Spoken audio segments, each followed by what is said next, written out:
Assalamualaikum warahmatullahi wabarakatuh. Perkenalkan, saya Nanto Kosasi dengan NIM 112 dari kelompok 21 PPM. Di sini saya akan menjelaskan tentang tugas mingguan dari praktikum PPM di modul yang pertama ini.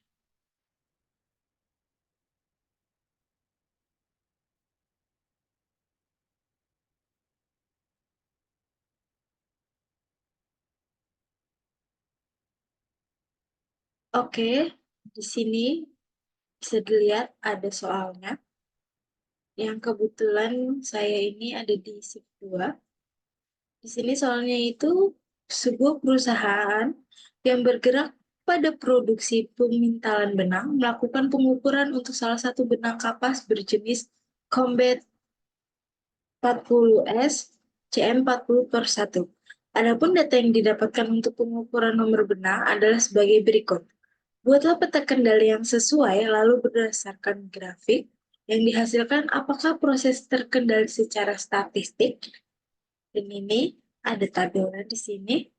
Kemudian, buatlah diagram fishbone dari kasus tersebut jika akibat utama adalah ketidaksesuaian hasil yang disebabkan oleh beberapa faktor berikut, yaitu MEN, pengecekan kurang teliti, metode, standar terlalu longgar, mesin tidak stabil, dan material spesifikasi salah. Oke, dari soal ini diketahui ada data yang telah didapatkan sebanyak 10 sampel dengan X sebanyak 12. Hal yang harus kita lakukan pertama adalah merubah data ini ke dalam Excel. Oke.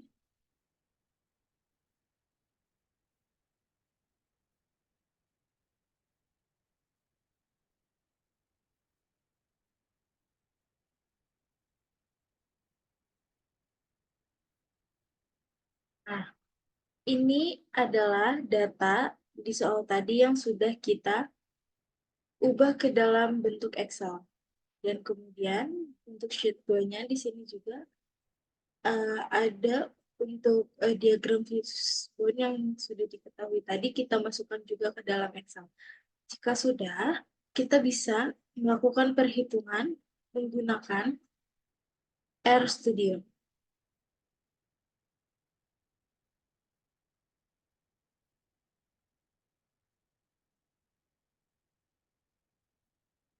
Oke, di sini kita akan melakukan perhitungan menggunakan Studio.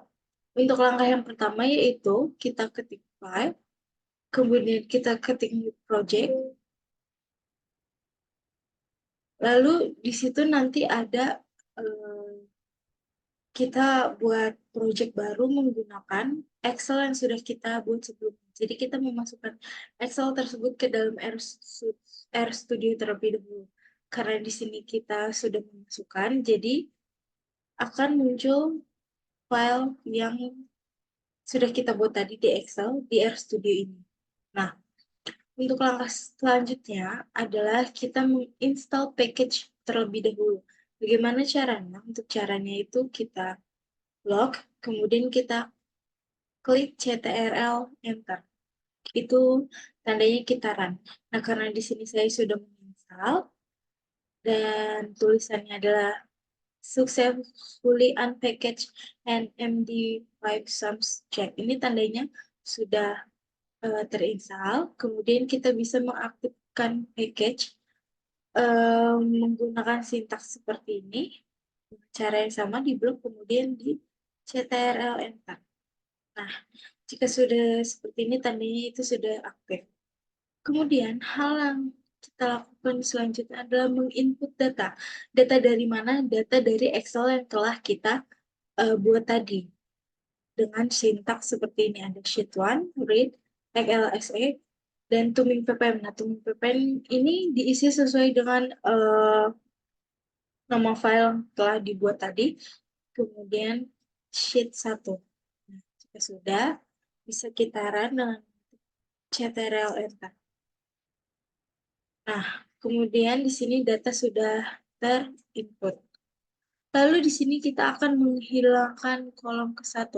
Nah, untuk menghilangkan kolom ke-1, digunakan sintaks seperti ini, yaitu data 1, sheet 1, kemudian di sini ada main 1, kemudian print dan data 1. Setelah itu, kita ctrl enter. Nah, setelah di running, akan keluar hasil ini. Ini merupakan data yang kita sudah buat di Microsoft Excel tadi. Jadi data tersebut akan muncul di sini. Lalu selanjutnya kita akan membuat peta kendali S. Nah, cara untuk membuat peta kendali S di sini bisa menggunakan sintak seperti ini. Bisa dilihat.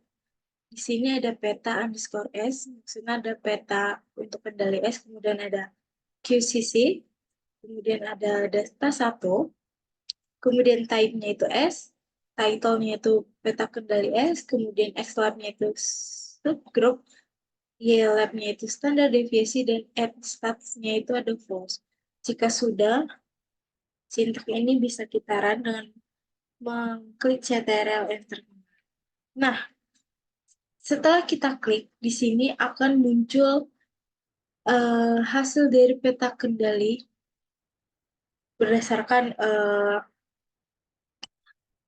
data yang kita buat di Excel tadi. Nah, bisa dilihat bahwa ternyata di peta kendali ini tidak data-datanya itu berada di dalam batas kendali. Jadi tidak ada data yang keluar batas kendali. Nah, untuk lebih yakinnya lagi, kita bisa ngecek data yang keluar batas kendali menggunakan sintak peta underscore S, kemudian violation. Nah, kita ctrl enter. Nah, jika sudah di-run, bisa dilihat di sini bahwa ternyata tidak ada data yang keluar batas kendali karena integer dan numeriknya itu hasilnya 0. Nah, karena tidak ada data yang keluar kendali, makanya kita tidak perlu untuk memperbaiki hal tersebut. Kita bisa langsung ke langkah selanjutnya, yaitu membuat peta kendali X-bar. Untuk membuat peta kendali X-bar itu hampir sama dengan membuat peta kendali S, dengan sintak seperti ini, peta underscore X-bar, kemudian ini tetap ada posisi, kemudian data 1, kemudian di sini ada X-bar, terus peta kendali X-bar, dan add stats-nya itu false. Jika sudah, kemudian bisa kita running atau ctrl enter. Nah, jika sudah, maka ini adalah gambar dari peta kendali X-bar. Bisa dilihat juga ternyata di peta kendali X-bar ini tidak ada data yang keluar batas kendali. Semua datanya itu berada di dalam batas kendali. Nah, untuk lebih yakinnya lagi, kita juga bisa mengecek kembali dengan cara yang sama seperti peta kendali S dan menggunakan sintak ini, lalu kita run. Nah, bisa dilihat di sini juga integernya 0 dan numeriknya itu 0 yang mengartikan bahwa memang tidak ada data yang keluar batas kendali. Nah, langkah terakhir yaitu melihat ringkasan data peta kendali. Data peta kendali dengan cara summary di dalam kurung peta underscore X-bar. Kemudian bisa kita run dan hasilnya ini. Bisa kita lihat di sini ada ringkasan-ringkasan terkait data peta kendali yang kita buat. Seperti di sini ada kontrol limitnya, di sini ada LCC-nya itu sebesar 39,66, kemudian UCL-nya itu 40,59. Lalu di sini ada grup sample size-nya itu 12, number of group-nya 10, kemudian center of group statistik yang 40,12, kemudian standar deviasinya itu 0,5346. Nah, ini merupakan ringkasan dari data kendali yang telah kita buat di awal tadi. Oke, ini untuk soal yang pertama. Lalu soal yang kedua, yaitu kita mau membuat diagram fishbone atau diagram tulang ikan. Nah, untuk membuat diagram tulang ikan, kita juga perlu menginput data. Sebenarnya kita juga sebenarnya bisa juga sebelum menginput data kita itu menginstal package karena sebelumnya di soal yang pertama kita sudah menginstal package jadi kita tidak perlu. Nah, hal yang kita lakukan adalah langsung saja menginput data yang sudah kita buat di Excel tadi. Di sheet 2 bisa dilihat di sini sintaknya adalah sheet 2 karena kita tadi memasukkan datanya itu di sheet 2 pada Excel. Kemudian dari L SE, kemudian ini ada nama file yang kita buat tadi, kemudian sheet 2. Caranya sama, untuk menjalankannya kita bisa menekan CTRL Enter. Nah, jika sudah muncul seperti ini, tandanya data sudah terinput. Nah, langkah selanjutnya adalah kita membuat diagram fishbone. Bagaimana cara membuatnya? Cara membuatnya itu adalah dengan menggunakan sintak ini. Di sini kita masukkan sintak berdasarkan data yang ada pada soal tadi. Di sini ada cause and effect-nya, kemudian di sini ada method, kemudian di sini ada machine, ada main, dan ada material. Nah, efeknya itu kita sesuaikan dengan soal yang tadi, yaitu ketidaksesuaian hasil. Nah, jika sudah, bisa kita running dengan menekan CTRL Enter. Nah, bisa dilihat di sebelah kanan ini adalah hasil dari fishbone yang kita buat. Nah, bisa dilihat di sini cause and effect diagram. Nah, ini ada ketidaksesuaian hasil sesuai dengan soal, kemudian untuk mesinnya itu mesin tidak stabil, terus untuk metodenya itu standar terlalu longgar, lalu untuk mainnya itu pengecekan kurang teliti, dan untuk materialnya itu pengecekan kurang teliti. Oke, mungkin itu cara penyelesaian untuk uh, soal tugas mingguan PPM ini. Oke, mungkin cukup sekian dari saya, kurang lebihnya mohon maaf. Wassalamualaikum warahmatullahi wabarakatuh.